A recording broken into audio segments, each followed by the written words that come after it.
Puji Tuhan, Shalom.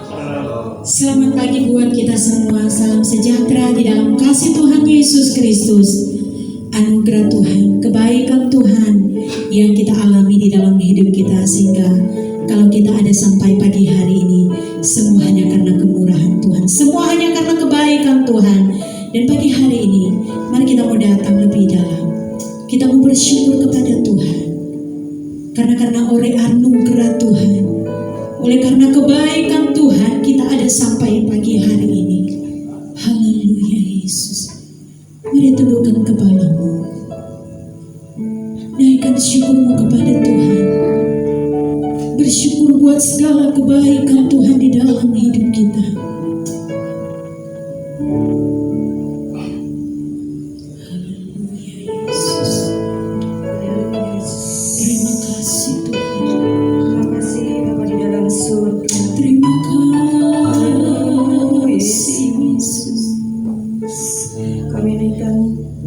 Syukur kami Tuhan di pagi hari ini Tuhan. Kami ada sebagaimana kami ada karena kemurahan Engkau Tuhan Yesus. Terima kasih Bapa di dalam surga. Kami boleh ada Tuhan di rumah-Mu ya Tuhan. Kembali kami bersekutu di dalam nama-Mu Tuhan Yesus. Ini karena kemurahan Engkau ya Bapa. Terima kasih Yesus. Terima kasih Roh Kudus. Urapi kami Bapa. Urapi kami Roh Kudus. Kami bawa hati kami Tuhan menyembah Engkau ya Bapa. Haleluya, haleluya, haleluya. Inilah kami Tuhan. Inilah kami sebagai penyembah dan pelayan-Mu ya Tuhan. Haleluya, haleluya. Terima kasih Tuhan Yesus. Terima kasih Tuhan atas kesempatan yang Kau berikan Tuhan.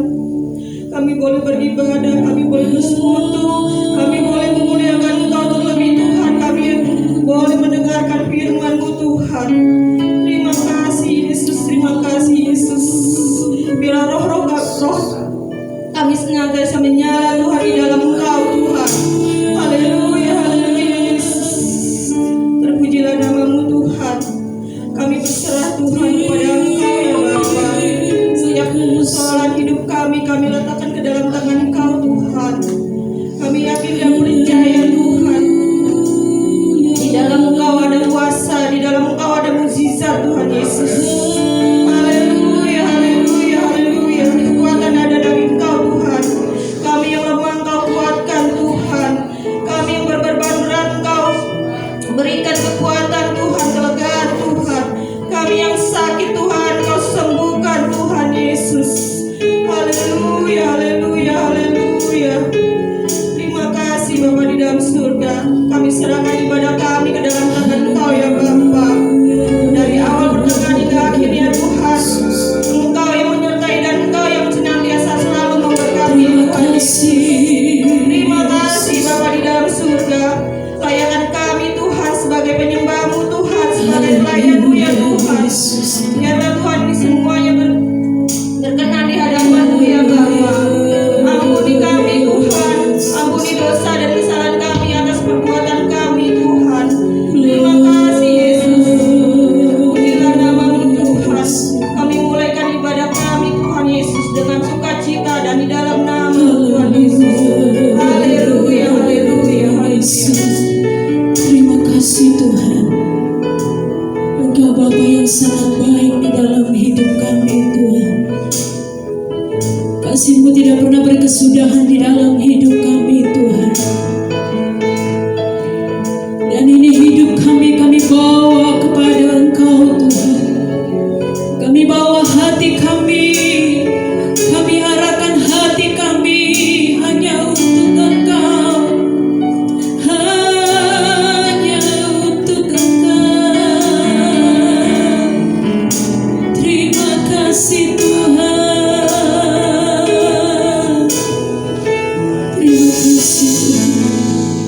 Hanya oleh karena kemurahan-Mu kami ada sampai pagi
Haleluya.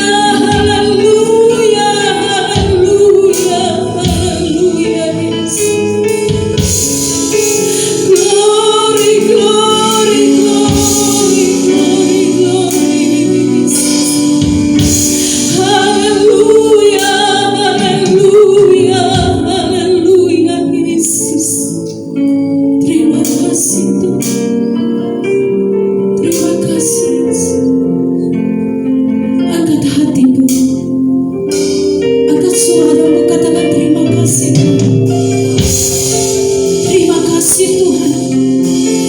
Terima kasih buat lawatanmu. Terima kasih buat kehadiranmu. Terima kasih Yesus. Haleluya. Yesus. Terima kasih. Terima kasih Tuhan. Haleluya.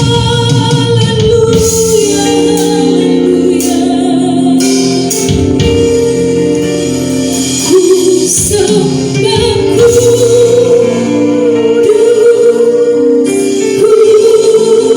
bersama kita semua bangkit berdiri.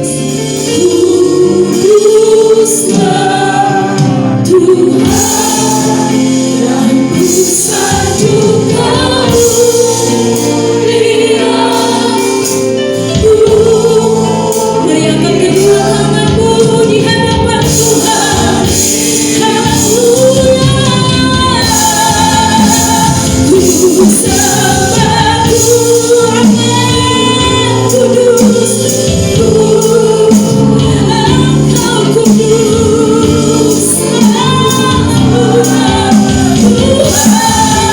dan ku sanjungkan mulia.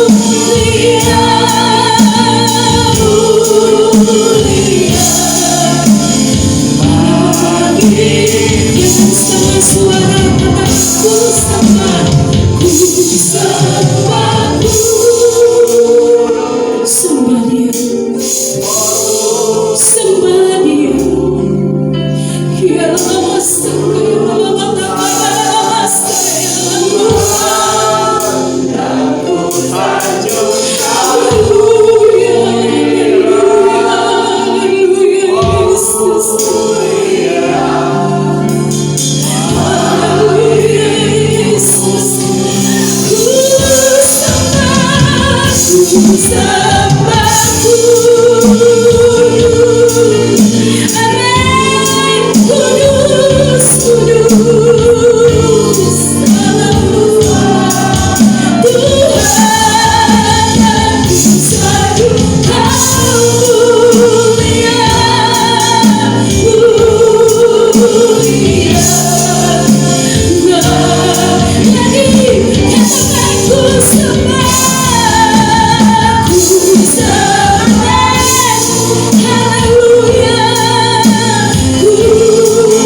terima kasih Tuhan. Engkau Allah yang kami sanjung, Engkau Allah yang kami tinggikan, karena Engkau layak dipuji ditinggikan. Terima kasih Tuhan. Jadi kami umat-umat-Mu yang diberkati Tuhan, kami siap bersorak meninggikan Engkau, karena Engkau layak dipuji ditinggikan. Terima kasih Tuhan, di dalam nama Yesus. Haleluya. Amin. Tetap sendiri saudara. Saudara bersuka cita pagi hari ini, amin. Coba lihat di kanan kiri, berikan salam, katakan Tuhan kita Tuhan yang luar biasa, karena Dia jalan kebenaran di dalam hidup kita. Haleluya.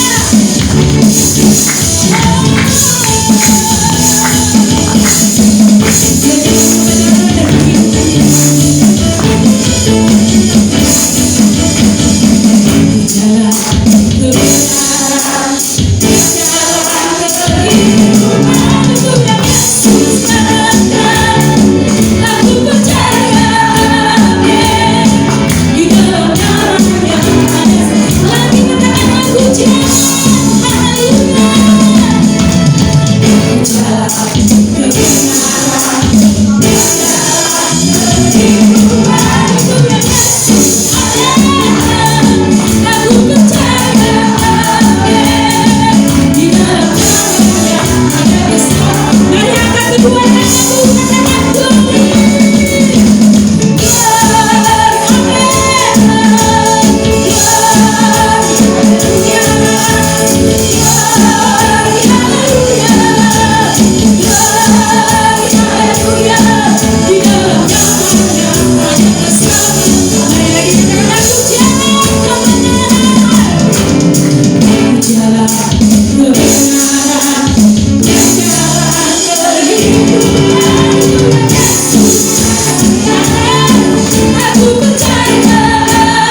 dekat selalu dengan Engkau Tuhan.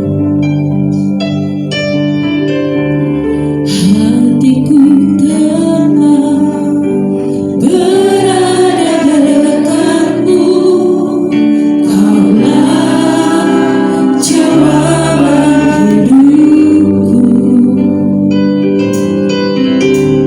Hatiku tenang berada dekatmu, Kaulah pelihara hidupku.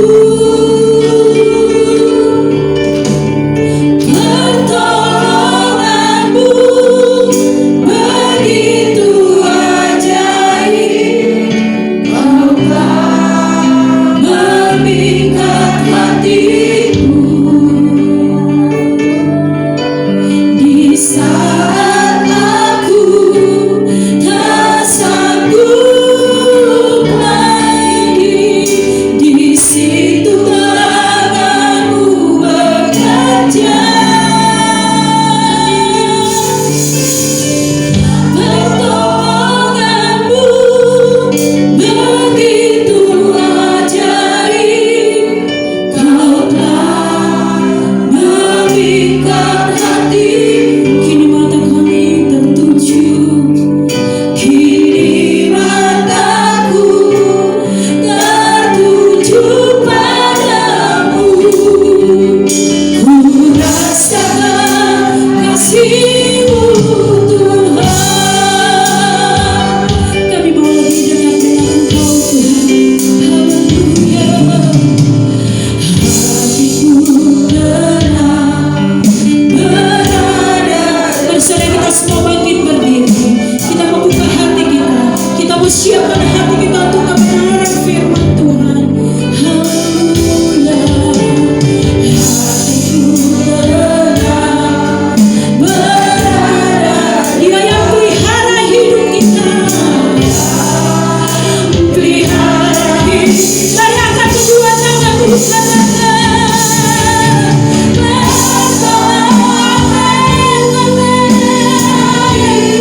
Pertolongan kami hanya datang dari Padamu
Kami rindu mengalami Tuhan di dalam hidup kami. Kami tidak mau kami pulang dengan sia-sia. Kami akan alami Tuhan. Kami akan alami kuasa Tuhan bekerja di dalam kami. Terima kasih Roh Kudus. Kami membuka hati kami untuk firman. Roh Kudus, ambil alih hidup kami Roh Kudus. Berbicaralah bagi kami. Nyatakan apa yang menjadi isi hatimu bagi kami. Tegur kami, nasihati kami, ingatkan kami, berkati kami dengan kebenaran firman-Mu pagi hari ini. Terima kasih Tuhan. Urapi hamba-Mu yang Kau sudah siapkan Tuhan. Urapan yang baru mengalir. Kuasa otoritas Allah, hikmat-Mu, nyatakan apa yang menjadi isi hati-Mu bagi kami lewat hamba-Mu. Terima kasih Tuhan, segala kemuliaan hanya bagi nama-Mu. Berfirmanlah Engkau Tuhan, karena kami sudah siap untuk mendengarkannya. Dan kami akan memberikan korban persembahan yang pertama di dalam nama Yesus. Haleluya, amin. Kita akan memberikan korban persembahan yang pertama.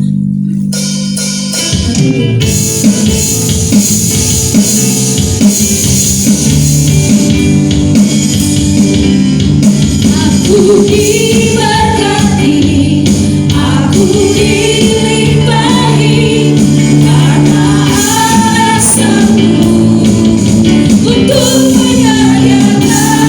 Aku diberkati, aku dilimpahi karena sempurna anugerah Tuhan bagiku. Aku diberkati, aku dilimpahi karena alasan-Mu untuk menyayangi. Aku diberkati, aku dilimpahi karena sempurna anugerah Tuhan bagiku. Karena sempurna anugerah Tuhan bagiku. Karena sempurna anugerah Tuhan bagiku. Puji Tuhan, terima kasih atas setiap korban persembahan kita. Tuhan Yesus memberkati. Dan pelayanan selanjutnya kami serahkan kepada Bapak Gembala.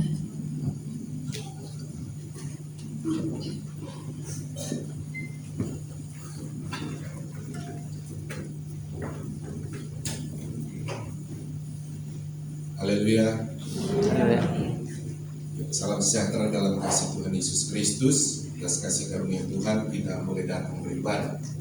Saudara, kita masih berbicara tentang tema kita, saudara, mengekspresikan iman. Baru dalam poin yang pertama mengenai saudara mengekspresikan iman itu datang beribadah kepada Tuhan. Jadi kita datang beribadah, saudara, itu adalah bagian dari ekspresi iman, yang dimana ekspresi itu banyak sekali. Seperti saya katakan lalu, ekspresi hidup kita ini juga bermacam-macam ya saudara. Di dalam kita kadang ada rasa takut. Saudara bisa tahu orang rasa takut dari ekspresinya, begitu ya. Saudara lihat orang ketawa-ketawa, saudara tahu itu ekspresinya sukacita, begitu ya. Jadi ada macam-macam saudara yang diekspresikan oleh seorang. Begitu juga saudara tentang iman. Saudara, di dalam iman kita saudara ada apa saudara? Berisi kebenaran firman Allah yang Tuhan taruh dalam iman orang percaya. Dan di dalam iman ini yang Tuhan sudah taruh firman itu harus diekspresikan. Nah, salah satu saudara yang Tuhan yang perlu diekspresikan adalah ibadah itu. Nah, sehingga saudara, ketika saudara dan saya tentu di rumah, kenapa kamu mau datang ke gereja? Karena ini adalah bentuk ekspresi iman saya kepada Tuhan yang menyelamatkan saya. Amin, saudara. Nah, saudara, kita akan membaca Alkitab dalam Keluaran pasal 8. Pasal 8, ayat yang pertama, saudara, kita baca sampai ayat yang kelima, memulai atau mendasari dalam Keluaran pasal yang ke-8 ini, dalam tema kita pagi hari ini. Mari jemaat Tuhan bangkit berdiri.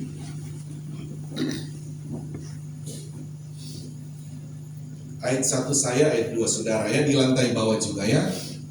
Saya dulu ayat 1, ayat 2. Lantai bawah sudah bisa baca? Oke ya. Sip. Saya dulu ya. Perikopnya tulah kedua, yaitu kata. Berfirmanlah Tuhan kepada Musa, pergilah menghadap Firaun dan katakan kepadanya, beginilah firman Tuhan. Biarkanlah umatku pergi supaya mereka beribadah kepadaku.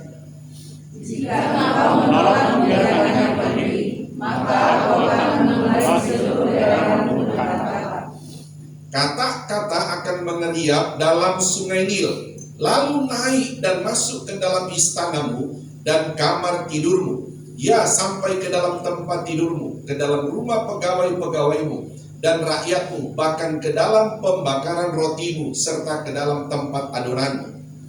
Kata-kata itu akan naik menghadapi engkau, menghadapi rakyatmu dan segala pegawaimu. Ayat 5 bersama-sama, 2, 3. Berfirmanlah Tuhan kepada Musa, katakanlah kepada Harun, ulurkanlah tanganmu dengan tongkatmu ke atas sungai, ke atas selokan dan ke atas kolam, dan buatlah kata-kata bermunculan meliputi tanah Mesir. Amin. Tuhan berkati, silakan duduk. Saudara, kalau saudara lihat ini kan judulnya adalah tulah kedua, yaitu kata.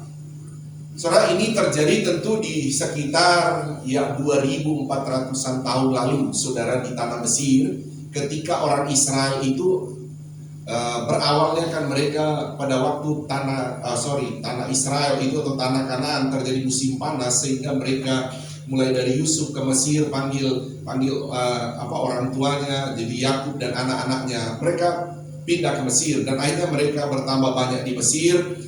Nah, saudara, bertambah banyak di Mesir, Musa jadi wakilnya Firaun dan satu waktu Firaunnya itu mati. Yang akhirnya Yusuf juga saudara, Yusuf juga sudah mati dan orang Israel bertambah banyak, Firaunnya sudah berganti atau presidennya sudah berganti. Nah, ketika presiden ini berganti, Firaunnya ini, saudara, sudah berganti, mereka tidak lagi mengasihi orang Israel. Bahkan mereka sudah mulai memusuhi orang Israel. Bahkan lama-kelamaan orang Israel yang berkembang, saudara, beranak cucu di tanah Mesir, itu pada ujungnya dijadikan budak oleh Firaun. Dijadikan pekerja keras. Nah, saudara, bahkan saudara, Firaun tidak mengizinkan mereka untuk beribadah. Pokoknya orang Israel ini hidup di tanah Mesir hanya menjadi budak. Kerja paksa, saudara ya. Itu kerja paksa, itu pokoknya banyak orang Israel mati dalam pekerjaan. Tidak ada hari bagi mereka untuk sabat atau istirahat untuk beribadah. Nah, sehingga saudara, Tuhan ketika Musa, saudara, Tuhan sudah berfirman, Musa, kamu aku utus untuk membebaskan orang Israel untuk pulang lagi ke tanah Kanaan.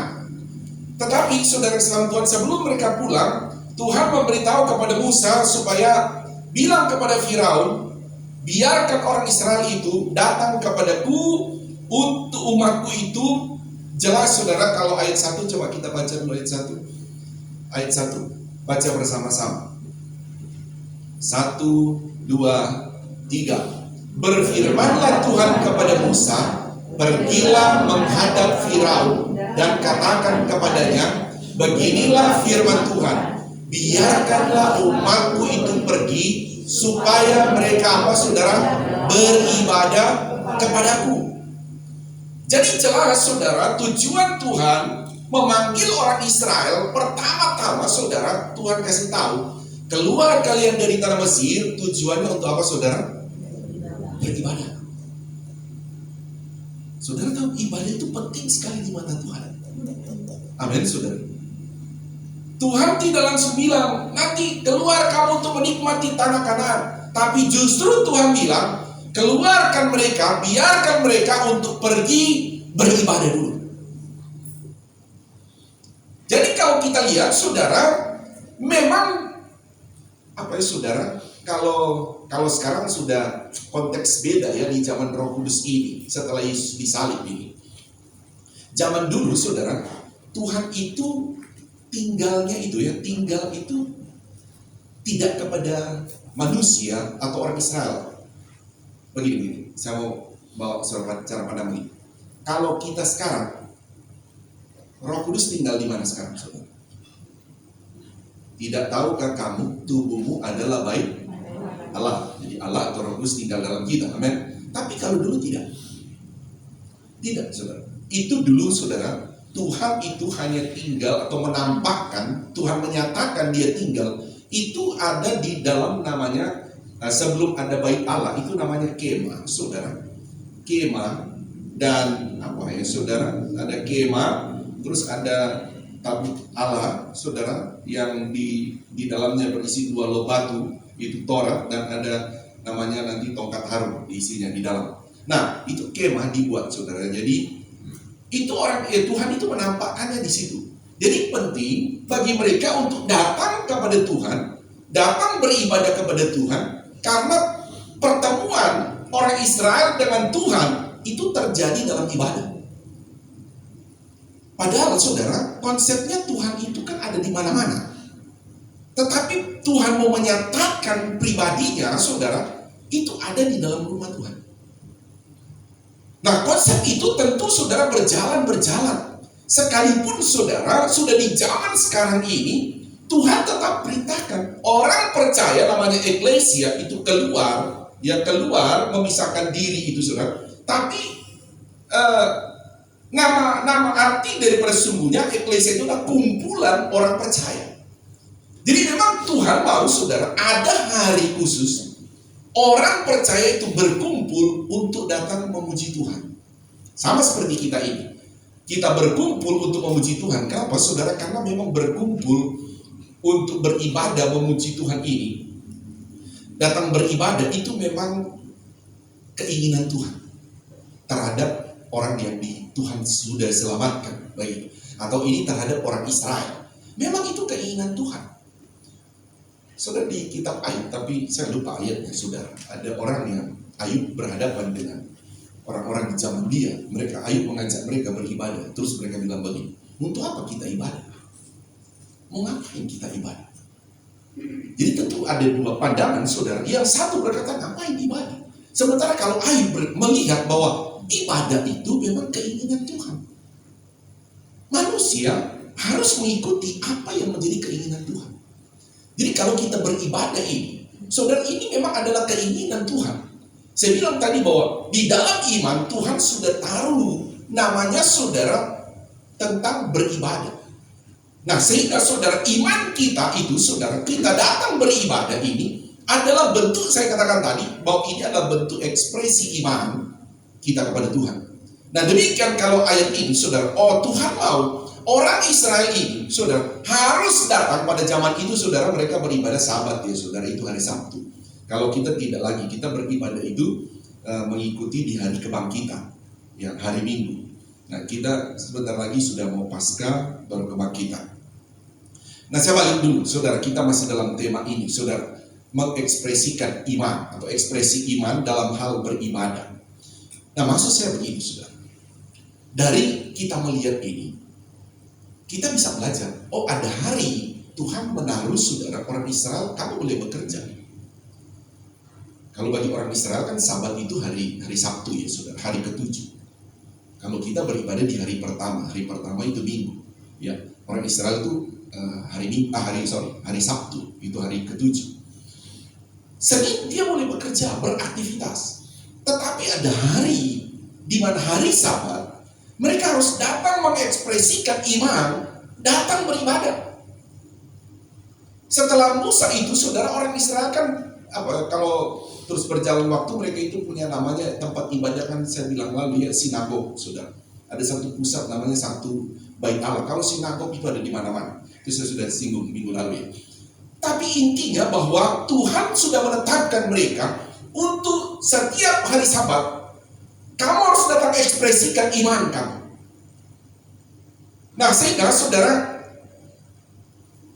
kembali kepada orang percaya, orang Kristen, saudara, Tuhan juga memerintahkan supaya orang Kristen juga itu datang beribadah, bentuk satu ekspresi iman. Nah, kalau ini, saudara, ada namanya Firaun.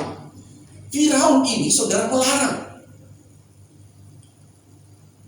Firaun ini begini, silakan kamu punya iman kepada Yahweh, cari kepada Tuhan kamu atau Elohim kamu, silakan. Tapi kalau untuk datang ekspresikan iman, datang beribadah, Firaun bilang jangan. Jangan. Nah, saya katakan saudara, ini pola Firaun kan bagi kita di zaman sekarang melihat itu gambaran iblis ya. Jadi di zaman sekarang ini Firaunnya adalah gambarannya adalah iblis. So tahu sekarang iblis punya pola seperti Firaun. Iblis sekarang ini saudara, dia tidak peduli. Kamu boleh beriman kepada Tuhan Yesus, tetapi dia akan menghalangi orang percaya mengekspresikan iman itu untuk datang beribadah kepada Tuhan. Jadi iblis untuk berusaha, saudara, bagaimana caranya kadang-kala dia bikin orang percaya itu, tadi dia bikin malas atau apapun, saudara, supaya orang itu tidak datang beribadah. Dan ini sebetulnya, saudara, cara kerja iblis, karena iblis tidak mau, saudara, orang percaya itu datang beribadah kepada Tuhan, karena ini adalah ekspresi iman. Makanya saya bilang tadi, saudara, iblis tidak peduli kita punya iman. Dia tidak peduli, biarkan saja mereka. Bahkan kadang-kala iblis, mungkin saudara, iblis berkata, biar dia puas dengan imannya. Tapi kalau dia mau ekspresikan imannya, kita harus bersama-sama, mungkin iblis begitu, bersama-sama halangi supaya jangan sampai dia ekspresikan iman itu. Bikin dia bagaimana caranya supaya jangan beribadah. Itu iblis. Coba lompat lagi ke pasal yang sama, ayat 20 dan 22, saudara. Ayat 20 dan 22. Pasal yang sama. Mari kita baca. Sorry, maksudnya sampai 22. Ya. 2, 3. Berfirmanlah Tuhan kepada Musa, bangunlah pagi-pagi dan berdirilah menantikan Firaun. Pada waktu biasanya ia keluar ke sungai, dan katakanlah kepadanya, beginilah firman Tuhan, biarkanlah umatku pergi supaya mereka beribadah kepadaku. Stop dulu ya saudara. Ini sudah pindah sebetulnya ya, sudah pindah peristiwa. Kata baru peristiwa lain lagi. Tuhan ulang-ulang untuk biarkan mereka beribadah kepadaku. Saudara, ketika Firaun melarang kan, tadi tulah kata ya. Tulah kata. Saudara, Tuhan akhirnya saudara memerintahkan kata-kata yang ada di Sungai Nil. Sungai Nil ini kan sungai terpanjang di dunia ya saudara. Berakhir di Mesir, masuk ke lautan. Ya. Itu sungai gede saudara, itu kapal-kapal banyak melintasi di sungai itu. Kalau saudara pergi ke Mesir, itu sungainya lebar sekali.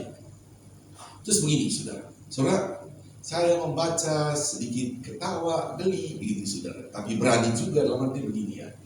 Udah pada waktu Tuhan, apa ya saudara, Tuhan munculkan kata ini.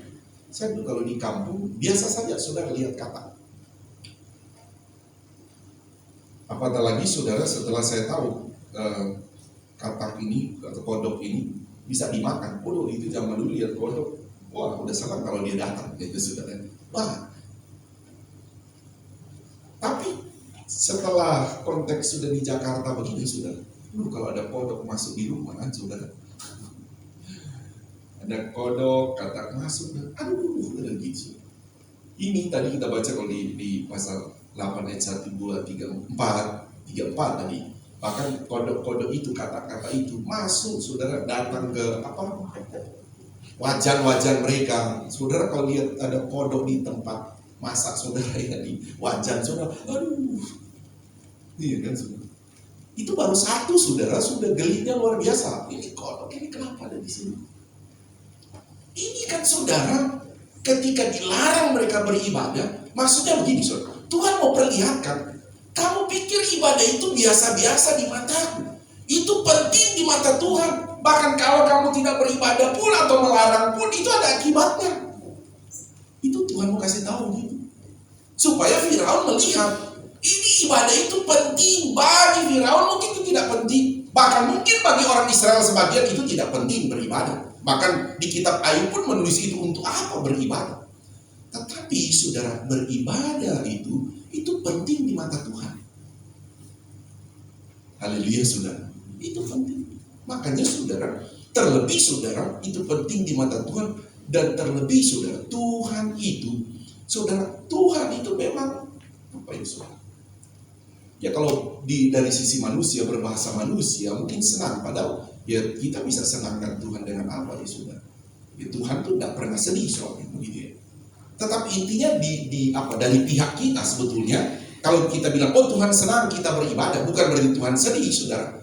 Tuhan senang karena orang percaya itu datang mengekspresikan iman. Supaya tentu saudara, Tuhan kan waktu di Israel ini kan waktu di Mesir kan banyak berhala-berhala, orang pergi ke sana. Tuhan kan cemburu saudara kalau anak-anaknya itu kan tidak beribadah atau bahkan datang kepada berhala-berhala. Tuhan tuh cemburu begitu. Karena kamu itu pilihanku, Tuhan bilang. Orang Israel itu pilihan. Dia harus beribadah kepada Tuhan. Dia harus datang mengekspresikan iman. Jadi Tuhan mau saudara supaya orang Israel ini juga, dan supaya orang Mesir lihat, oh orang Israel juga mengekspresikan iman kepada Tuhan mereka. Begitu. Tapi Firaun melarang mereka. Nah sehingga Tuhan munculkan kata-kata itu. Nah sampai Tuhan juga berfirman, biarkanlah umatku pergi supaya mereka beribadah kepadaku. Jelas sekali saudara, lepaskan mereka, biarkan mereka untuk datang beribadah kepadaku. Nah, saudara, begini ya saudara.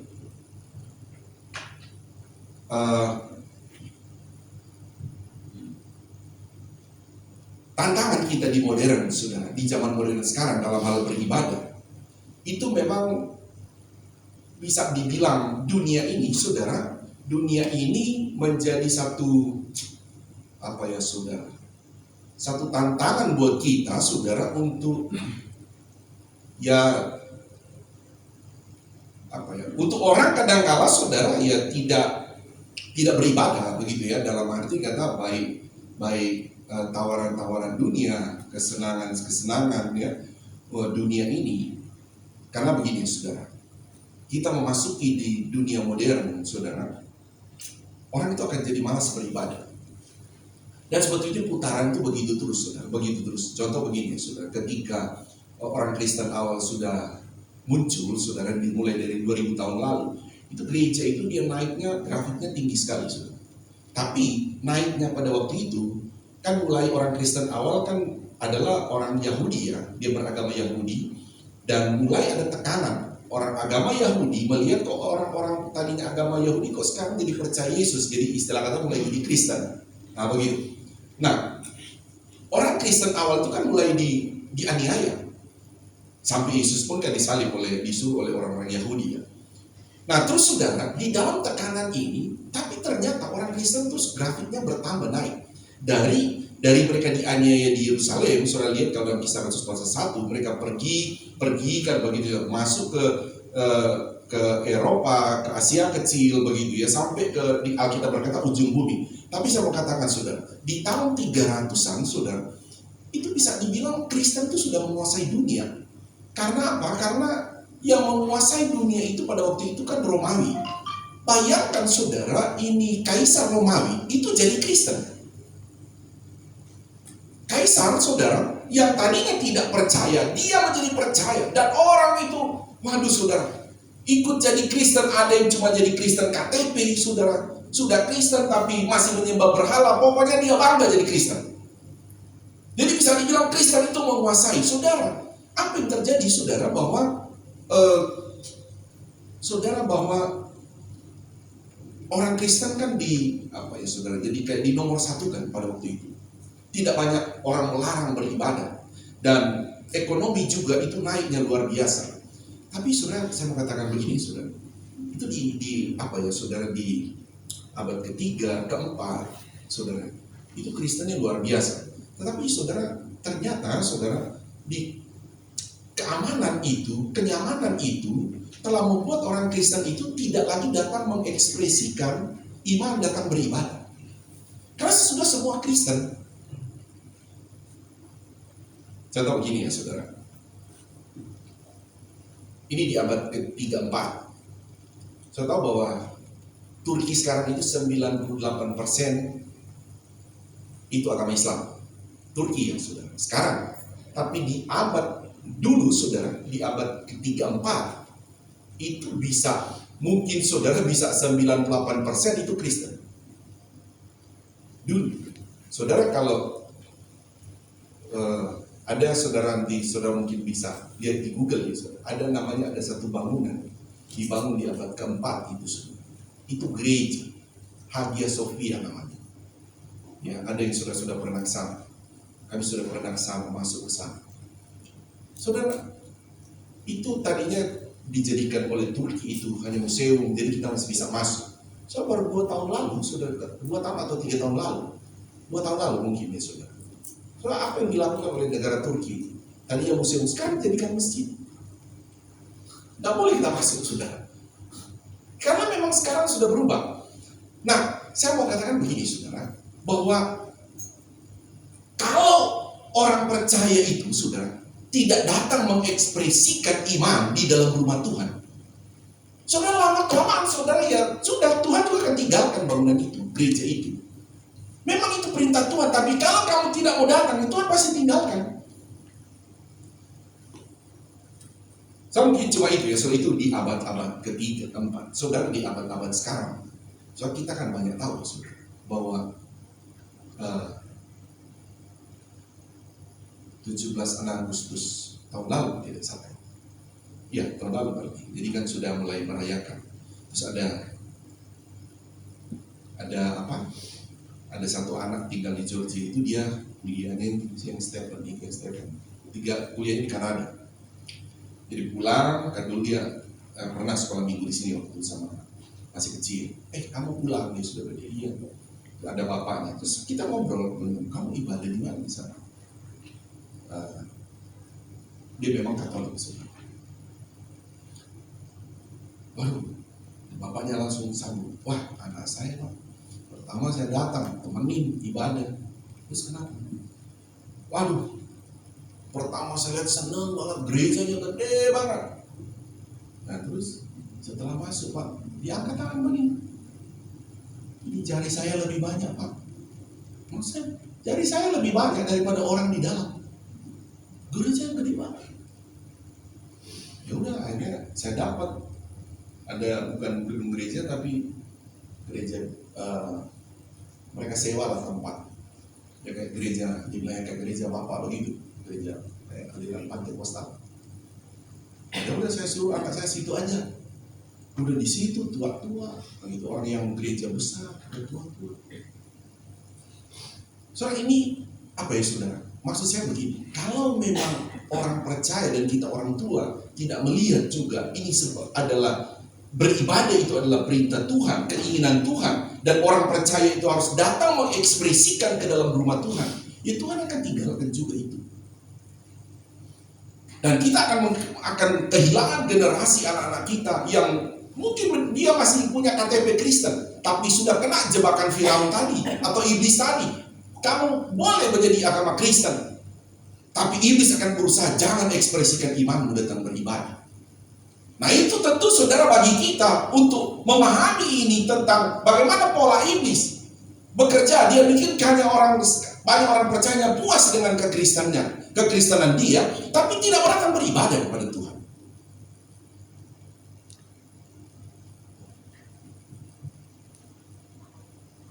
Di Eropa kan banyak begitu saudara. Banyak sekarang. Kalau saudara juga lihat saja di Google begitu ya saudara, bangunan-bangunan sudah berubah jadi bioskop. Ada juga memang beberapa yang di Eropa katanya sudah berubah jadi masjid. Bahkan mohon maaf saudara, yang dari Amerika, GPDI ini saudara, munculnya organisasi GPDI itu muncul dari misionaris dari Amerika. Jadi ada ada gereja di Amerika, mereka mengutus orang Belanda. Jadi justru mereka dari Amerika, orang Belanda tinggal di Amerika, datang ke Indonesia. Singkat kata saudara, berdirilah GPDI ini. Berdirilah GPDI ini saudara. Tapi saudara tahu bahwa di Amerika sekarang gedung tempat ibadah itu sudah ditutup. Sudah tutup saudara. Menghadapi negara modern saudara. Negara modern, orang sekarang saudara pokoknya sudah puas, cukup saja saya itu agama Kristen. Ya bahkan saudara di Amerika, negara-negara tertentu tidak boleh lagi saudara bertanya kamu agama apa. Mereka sudah tidak peduli lagi. Bahkan itu kayak sudah haram kalau tanya kamu agama apa. Jadi kan saudara tanpa disadari, saudara, bahwa bagaimana iblis mulai bekerja, saudara, untuk membiarkan orang tetap, saudara, tetap dia menjadi agama Kristen. Aduh, ada di mana? Saya kebetulan lihat YouTube juga ya, dia tentu ada anak muda ini, saudara, dia berkata di negara ini itu bersih, indah, saudara, bahkan dia banyak videokan gereja-gereja. Dia bilang, tapi ya dia bilang di sini orang rata-rata dia bilang itu Kristen, tapi mereka tidak ke gereja lagi. Dan jangan bertanya kenapa kamu tidak ke gereja. Nah gitu, mereka akan tersinggung. Ini mulai, saudara, tentu kita juga, kita tak senang negara kita dibilang tahun 45 akan menjadi negara maju. Tapi mari kita, saudara, jangan sampai saudara melupakan, saudara, tentang bukan melupakan iman, tapi jangan sampai kita, saudara, menghadapi dunia ini, saudara, kemodernan dunia ini, atau mungkin berkat-berkat yang Tuhan timpakan kepada kita, membuat kita tidak datang mengekspresikan iman kita kepada Tuhan. Tapi Alkitab berkata, apa artinya engkau memperoleh seentero dunia ini? Tapi apa, saudara? Apa? Intinya kamu tidak masuk surga. Oke, saudara, kita balik lagi ya, saudara. Jadi penting sekali, saudara, penting sekali kita ini, saudara, untuk merenungkan terus bagaimana, saudara, bahwa ada hari Tuhan menyiapkan bagi orang percaya untuk datang mengekspresikan iman dalam hal beribadah kepada Tuhan. Tuhan sangat senang sekali, saudara, orang Israel itu ketika mereka datang beribadah kepada Tuhan. Saya percaya, saudara, kadang-kala mungkin bagi kita, saudara, datang beribadah seperti biasa saja. Setiap minggu kita datang.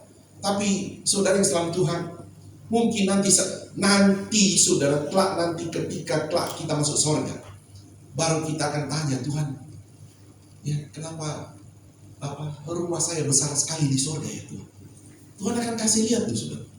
Ini loh, kamu itu semenjak percaya Yesus, kamu itu ekspresikan iman terus, beribadah terus. Oh, makanya Tuhan bilang ada upah kita beribadah. Haleluya, saudara, ada upah. Mungkin ada juga berkata, Tuhan, dia itu percaya Yesus sudah dewasa. Saya ini lahir dari Kristen, kenapa rumah saya kecil, Tuhan? Harus saya lebih besar dari dia. Tuhan mungkin akan kasih lihat, ini loh, kamu dari kecil lahir di Kristen, tapi ibadahnya jarang-jarang. Udah jarang, datang pun telat. Misalnya Tuhan begitu kan, ya, Tuhan punya catatan loh, nggak bisa bohong kita, saudara. Dia bisa nih, kamu lihat nih, Tuhan kasih lihat begitu. Memang sih kamu lahir dari Kristen, tapi jarang ibadah, udah datangnya apa? Telat. Bilang kiri kanan, kita enggak telat.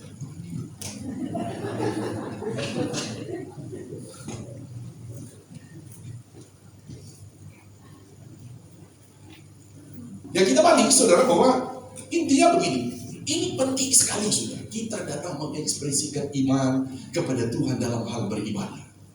Amin, saudara.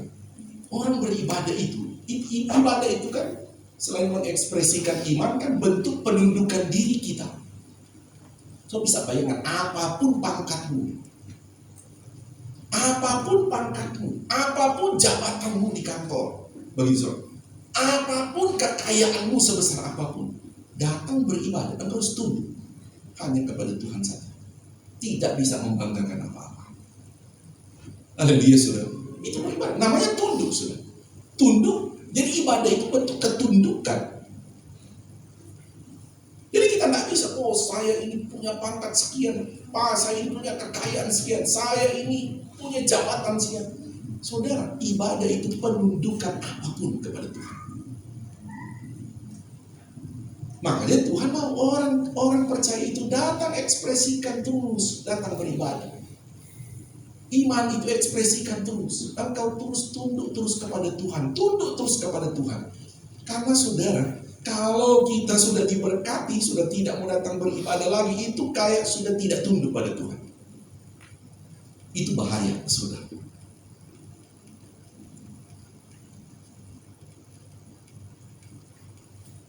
Kita pindah ayat lagi, saudara.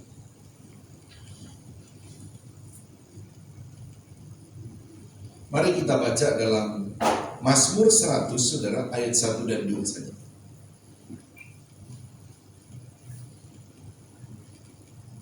Mari baca ya.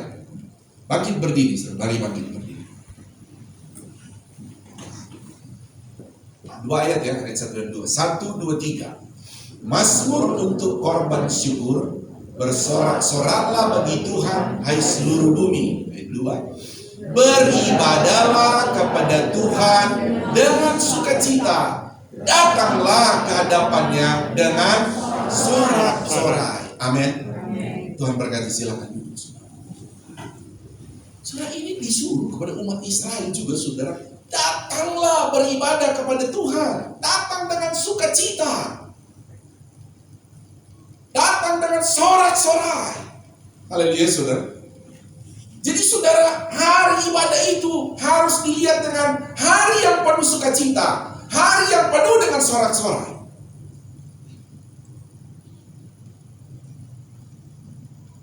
Kalau saudara kita tentu mau datang ibadah, saudara harus lihat, harus datang dengan sukacita.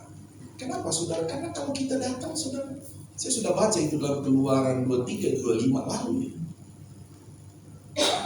Selain kita datang mengekspresikan iman kepada Tuhan dan bentuk penundukan diri kita kepada Tuhan, di Keluaran lalu bilang ada berkat nggak sih beribadah ini? Selain berkat untuk ini loh saudara, di sorga, ada berkat jasmani nggak saudara? Ada. Atau coba baca lagi deh, Keluaran 23 dan 25. Coba minta Keluaran 23, 25. Kita baca ulang karena minggu lalu sudah dibaca ya. Keluaran 23 ayat 25. Atau 24, saya lupa ini. Nah, mari ayat ini kita baca. 1, 2, 3. Tetapi kamu harus beribadah kepada Tuhan Allahmu, maka Ia akan memberkati apa? Roti makananmu dan air minumanmu, dan aku akan menjauhkan penyakit dari tengah-tengahmu. Haleluya, saudara. Tapi ini bonus ya saudara. Ini berkat, ini bonus dalam arti kata dari Tuhan. Tapi intinya Tuhan mau adalah orang percaya beribadah itu adalah bentuk ekspresi iman kepada Tuhan, bentuk penundukan diri kepada Tuhan. Apapun posisi kita, apapun jabatan kita, saya harus datang beribadah menundukkan diri kepada Tuhan. Haleluya.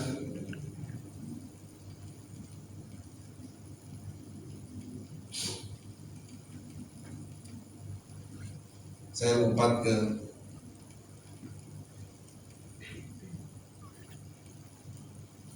coba saudara lihat, pindah ayat saudara di Maleakhi 3 ayat 13 sampai 18. Maleakhi 3 ayat 13 sampai 18. Ini mana ibadah ya saudara? Mari kita baca bersama-sama. 1, 2, 3. Bicaramu kurang ajar tentang aku, firman Tuhan. Tetapi kamu berkata, apakah kami bicarakan di antara kami tentang engkau? Terus, kamu berkata, adalah sia-sia beribadah kepada Aristotle. Saudara, ternyata saudara, kalau kita nanti aja dulu beribadah, nanti, nggak usah ibadah. Ayat 13 bilang apa saudara? Coba mundur ayat 13. Bicaramu apa? Kurang ajar.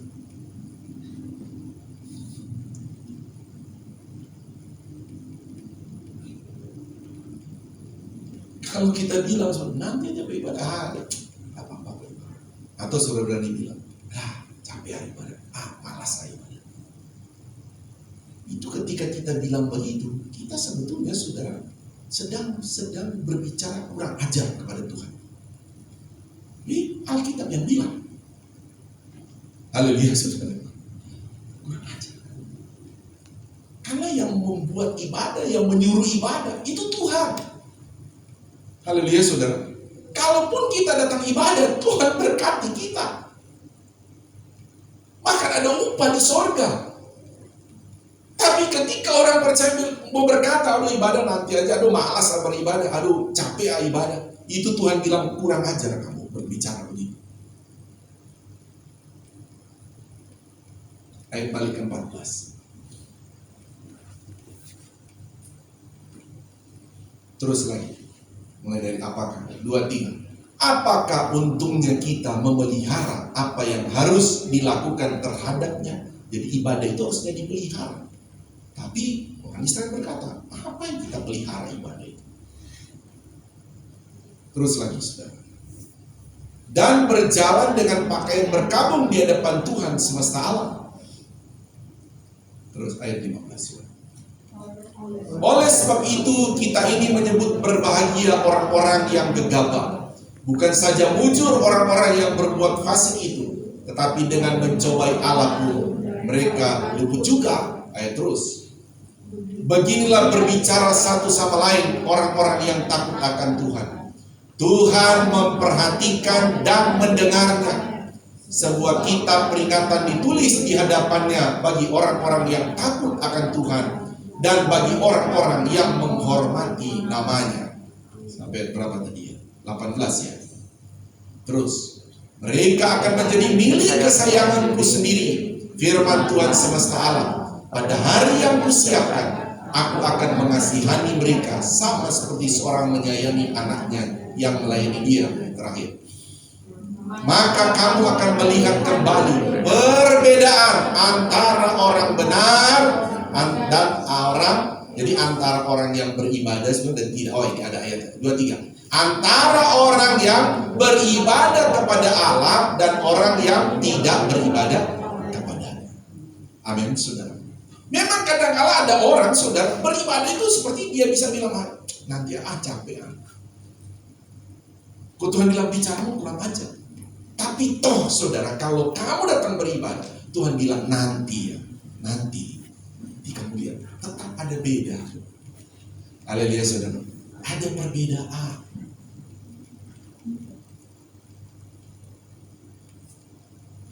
Kalau Tuhan tidak bedakan, ya Tuhan namanya tidak adil. Ya kan Tuhan itu adil.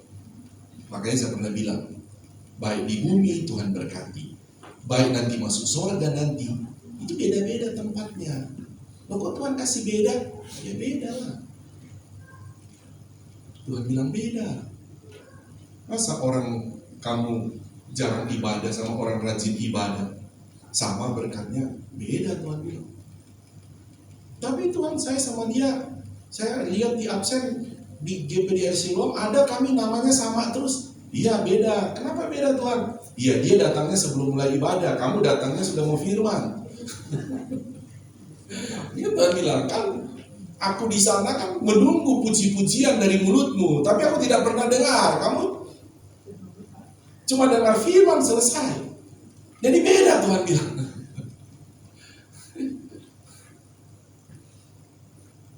Iya deh Tuhan, tolong turunin saya di bumi lagi deh, biar saya mau ibadah di GPDR Siloam datang sebelum mulai. Tuhan bilang udah nggak bisa. Udah segini udah kamu udah. Makanya saya bilang di sorga ada penyesalan tidak? Masih ada penyesalan nggak di sorga? Masih. Penyesalannya kekal. Kenapa? Nggak bisa dirubah lagi soalnya. Kalau kita masih di bumi, dengar firman, terus kita nyesal ya. Waktu lalu saya datangnya telat. Minggu depan nggak mau terlambat lagi. Amin saudara. Wah, pokoknya saya mau perbaiki.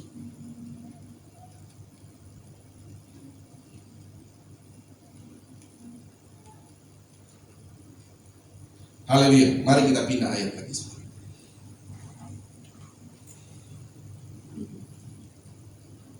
1 Timotius 6 ayat 2.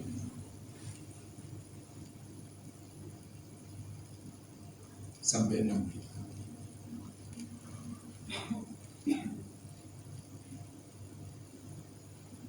Nah saudara, sorry saya lompat aja, ini saya masih berapa ayat, tapi jamnya saya sudah habis. Kita langsung lompat saja di sini saudara. Ibrani 10 ayat 25 ya. Ibrani 10 ayat 25 saja. Ibrani 10 ayat 25. Baca ya. 2, 3. Janganlah kita menjauhkan diri dari pertemuan-pertemuan ibadah kita seperti dibiasakan oleh beberapa orang, tetapi marilah kita saling menasihati dan semakin giat melakukannya menjelang hari Tuhan yang mendekat. Amin, saudara. Berarti di sini, saudara, ada orang yang membiasakan diri menjauhkan dari pertemuan-pertemuan ibadah. Berarti ada orang Kristen, ada orang percaya, tapi malas beribadah. Tapi Tuhan bilang, jangan ikuti mereka. Haleluya, saudara. Tapi marilah kita saling menasihati. Jemaat Tuhan saling menasihati. Ya, saling. Istri jangan takut juga bilang sama suami, Pak, jangan telat bangun, jangan sampai terlambat. Kalau suami bilang, biar aja terlambat, atau kalau perlu nanti aja minggu depan beribadah. Itu malaikat bilang, bicaramu kurang ajar. Makanya kalau suami-suami begitu sama istri, kalau dibilang beribadah, bicaramu kurang ajar. Bukan kepada istri, tapi pada Tuhan. Jadi jangan, saudara. Ya. Saling menasihati. Anak-anak juga kalau nasihati orang tua, Pak, ini kita minggu lalu terlambat loh, jangan lagi terlambat datang. Orang tua jangan sampai bilang, anak-anak kamu bicara begitu sama orang tua. Jangan, saudara. Saudara marahin anak itu, saudara bisa. Tuhan bilang, kamu kurang ajar bicara begitu. Karena kalau kita bilang saling menasihati dan giat melakukan dalam konteks ibadah, saudara. Beribadah. Oke, saya tidak panjang menjelaskannya. Satu ayat lagi, saudara. Ini tentang anak-anak. Matius 19 ayat 14. Anak-anak dalam beribadah, saudara. Matius 19 ayat 14. Mari baca. 1, 2, 3. Tetapi Yesus berkata, biarkanlah anak-anak itu, janganlah menghalang-halangi mereka datang kepadaku, sebab orang-orang yang seperti itulah yang mempunyai kerajaan surga. Amin. Jadi kalau anak-anak juga, dia beribadah, kalau papa capek, jangan anak itu sama arti menghalangi anak datang beribadah. Jadi jangan. Kenapa, saudara? Karena memang ibadah itu adalah ekspresi iman kita kepada Tuhan. Amin. Maka dari anak-anak dia mulai dibawa ibadah, supaya anak-anak kita juga, saudara, tetap baik dia mengekspresikan iman, dia juga tunduk kepada Tuhan. Amin, saudara. Dia tunduk pada Tuhan. Kalau anak-anak kita tidak bawa kepada di ibadah, saudara, waduh, Tuhan aja dia tidak tunduk, apalagi orang Tuhan. Makanya, saudara, kalau anak itu sudah tunduk pada Tuhan, aman kita orang Tuhan. Haleluya, saudara, aman. Tapi kalau anak itu tidak tunduk, kita lihat aja. Kita lihat anak kita, aduh, Tuhan aja kamu tidak tunduk, gimana orang Tuhan? Makanya beribadah itu adalah mengekspresikan iman kepada Tuhan dan tunduk kepada Tuhan. Tetap beribadah. Amin. Tuhan Yesus berkati, saudara, demikian firman Tuhan. Saya bisa sampaikan buat kita semua, saudara, biarlah dalam sebuah kesimpulan kita terus melangkah beribadah. Karena iblis atau Firaun sekarang banyak yang hanya berkata, kamu boleh beriman, tapi jangan beribadah. Tapi bagi kita jemaat Tuhan di tempat ini, apapun keadaan harus beribadah. Amin. Bilang kiri kanan, semangat beribadah. Haleluya. Mari kita bangkit berdiri. Saya akan langsung berdoa ya. Mohon maaf waktunya akan lewat. Saya pakai ini. Kami datang kepadamu ya Tuhan. Kami datang bersyukur. Kami boleh dianugerahkan Tuhan untuk bisa melangkah datang beribadah di rumah-Mu. Tuhan, kami berdoa kepadamu. Setiap kami jemaat-Mu di tempat ini, ada mereka tidak bisa datang beribadah karena mereka sedang sakit, karena mereka sedang lemah tubuhnya, karena mereka sedang pemulihan. Kami berdoa Tuhan, lawat mereka supaya mereka pulih sehat, dan mereka juga boleh datang mengekspresikan iman mereka untuk datang beribadah kepadamu. Oleh sebab itu kami juga meminta, anugerahkan kami, sehat-sehatkan kami Tuhan, supaya kami juga terus datang mengekspresikan iman kami dalam hal beribadah kepadamu. Terima kasih, kami bersyukur kepadamu. Semua kami, percayalah kami diberkati oleh Tuhan. Yang lemah Tuhan kuatkan. Kalau ada yang sakit Tuhan sembuhkan. Yang tertutup jalan Tuhan bukakan jalan. Tuhan pulihkan ekonomi, pulihkan keuangan, pulihkan Tuhan rumah tangga yang ada. Pergumulan-pergumulan apapun jemaat pun di tempat ini, kami terus tarik ke dalam tangan Tuhan. Karena kami tetap percaya di dalam Tuhan ada pertolongan, di dalam Tuhan ada mujizat. Tuhan akan buat kami terheran-heran. Terima kasih ya Tuhan, kami bersyukur untuk firman-Mu yang sudah Engkau tanamkan dalam iman kami. Dalam nama Tuhan Yesus kami berdoa, kami bersyukur. Haleluya. Semua yang percaya berkata amin. Tepuk tangan berikan pujian kepada Tuhan. Tuhan berkati kita, silakan duduk, saya serahkan pada yang bertugas. Puji Tuhan, saudara diberkati lewat firman Tuhan, amin. Saya percaya kita semua diberkati dengan kebenaran firman Tuhan. Saat ini kita akan memberikan korban persembahan yang kedua. Dengan kasih Kristus nanti saudari Talia akan berdoa. Terima kasih Tuhan untuk firman-Mu yang telah kembali lagi mengingatkan dan meneguh kami pada pagi hari ini Tuhan. Biarlah firman-Mu boleh terus tertanam di hati kami dan berbuah di dalam kehidupan kami. Tuhan, kalau sebentar kami mau memberikan persembahan yang kedua, biar Engkau berkati persembahan kami, biar boleh berkenan kepadamu. Terima kasih Tuhan, hanya dalam nama Tuhan Yesus Kristus kami sudah berdoa dan ucap syukur. Haleluya, amin. Persembahan dijalankan.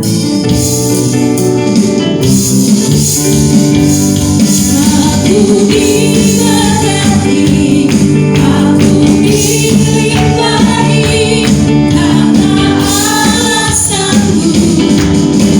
Untuk menyediakan, aku diberkati, aku dilimpahi atas sempurna anugerah Tuhan bagiku. Aku diberkati, aku dilimpahi karena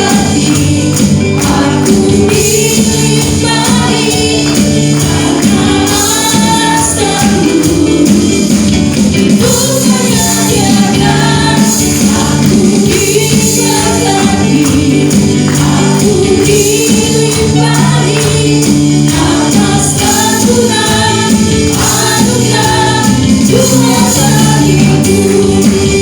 Atas sempurna anugerah Tuhan bagiku. Puji Tuhan, terima kasih atas setiap korban persembahan kita. Tuhan Yesus memberkati. Dan pertama-tama terima kasih buat Bapak Gembala yang sudah menyampaikan firman Tuhan. Biar kita terus berdoa, biar Bapak Gembala terus dipakai Tuhan lebih luar biasa, sehingga terus ada banyak rahasia kebenaran firman Tuhan yang terus dibukakan bagi kita.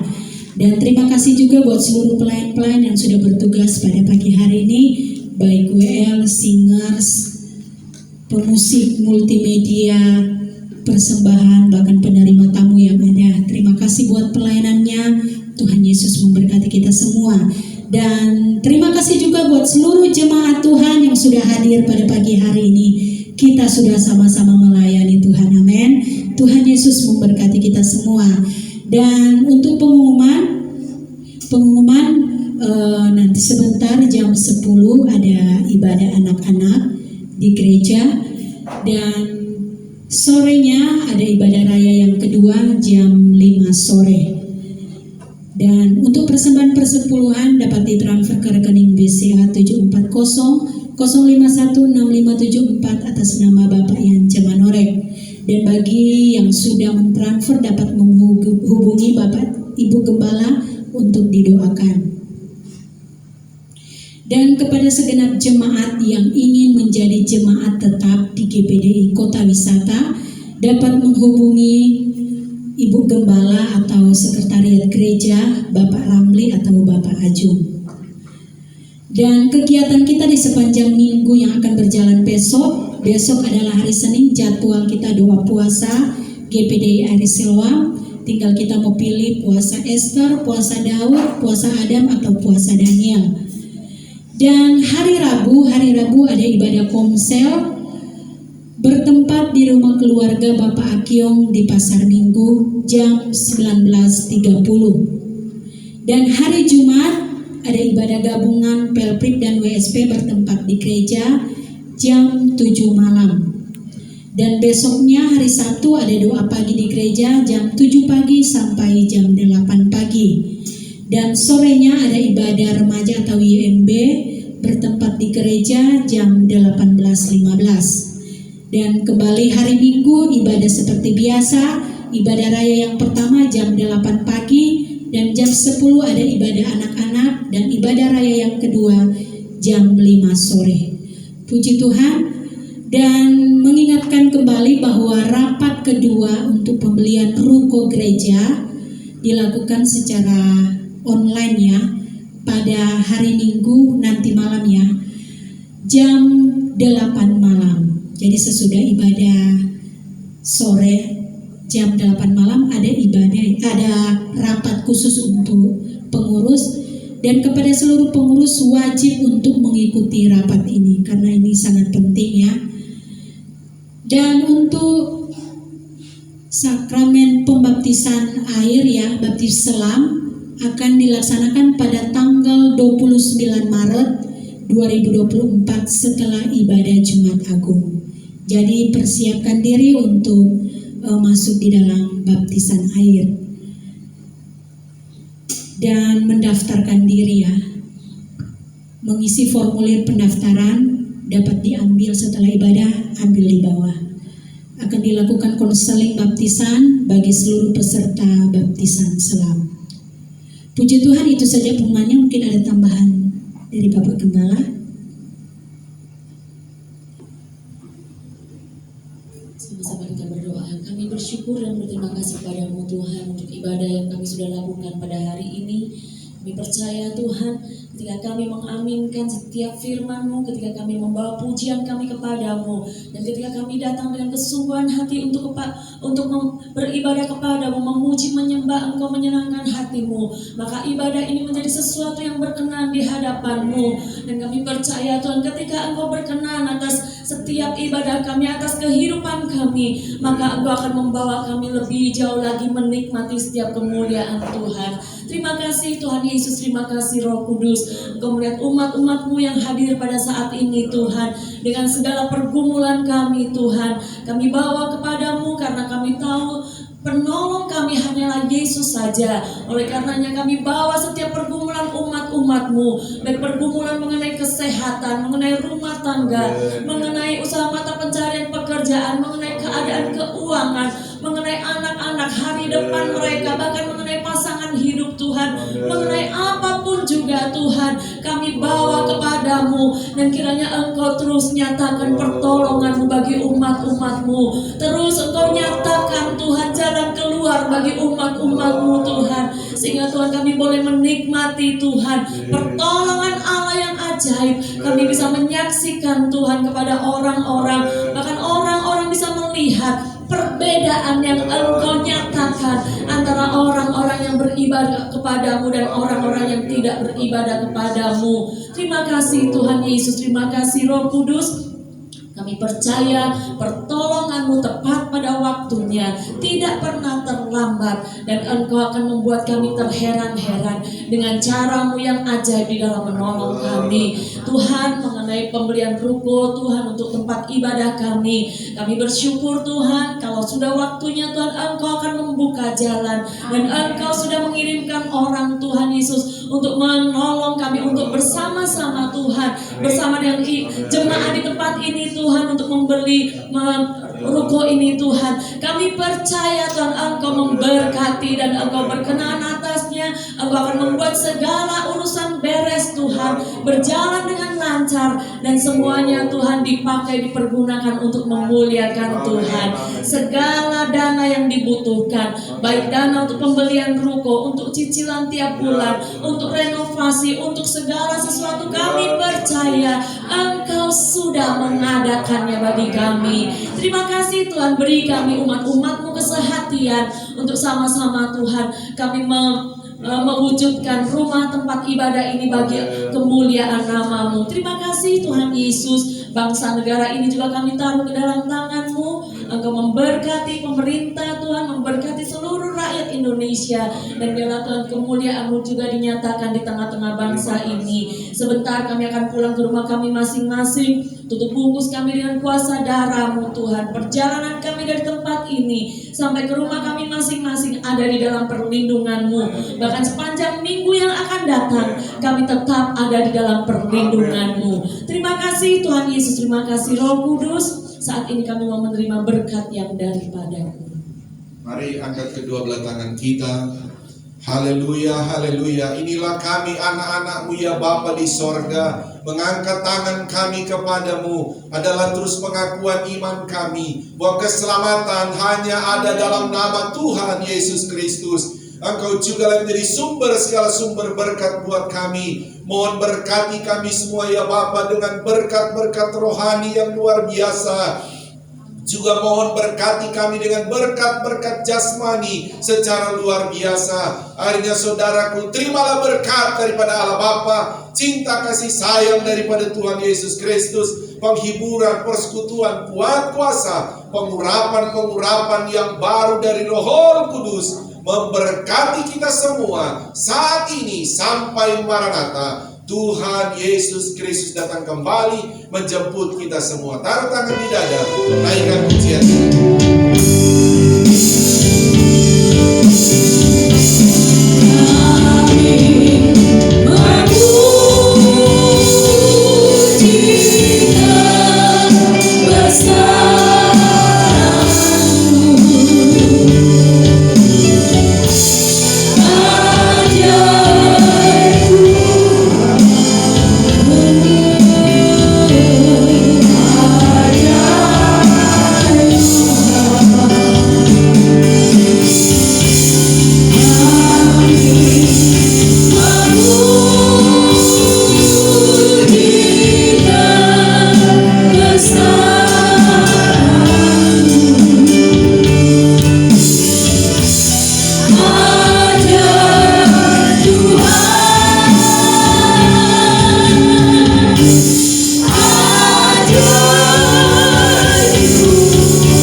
Selamat pagi, Tuhan Yesus memberkati kita semua.